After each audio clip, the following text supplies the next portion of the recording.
O ito mga boss, mga paps, yung motor ni sir. Saan galing sir? Saan galing? Antipolo. Antipolo, ginabi na tayo. So ang problema ng motor na to, ayan. Tingnan mo nga, meron ba akong pinutol ng wire? Wala naman akong pinutol ng wire, di ba? Parang wala nangyari, di ba? O yan. Ang problema ng motor na to, may check engine, dalawa. Injector, circuit. Pag circuit, ito yon. Hindi injector ang problema kaagad. Ito lang yon. Wire niyan, tapos sensor 01. Ito yung connection ng sensor 01 niya. Ayan, oh. Tinanggal ko na yan. Ayan yung problema. Putol yung kapang-apat. Wala na yan. Goods na yan. May check engine yan, injector, tsaka sensor 01. Ayan, nakikita mo dito. Ayan, ayan. Friend. Yan, di ba? Sensor 01, tapos, ayan, injector. Oh. Ngayon, dahil goods na, start natin. May check engine, di ba? Ito. Tignan mo. May check engine. Start natin.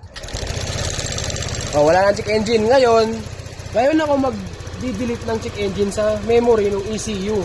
Mag-clear data, mag-reset ng ECU. Ganun yung process. Huwag mo siyang i-delete hanggat di mo pa nagagawa yung check engine kasi babalik yan. Kailangan mo munang gawin yung check engine bago mo siya i-delete. O ayan, mag-delete na ako. Ayan. Mag-reset na tayo ng ECU. Ito, bago tunog yan. Ayan, lumalagitik. O, yan ibig sabihin. O, erase done. Goods na yan. Ganun mag-delete ng check engine. Hindi mo siya pwedeng i-delete as long as hindi mo pa nagagawa ang problema sa diagnostic tools kung ano lalabas. Ganun siya mag-delete. Break. Okay. Huwag kayong mamemera dito, pre. Huwag kayong mamemera yung sabihin, dito may scanner kami, delete natin 500. Hindi nyo ginawa yung check engine, di-delete nyo lang. Ibabalik din yun. Kupal.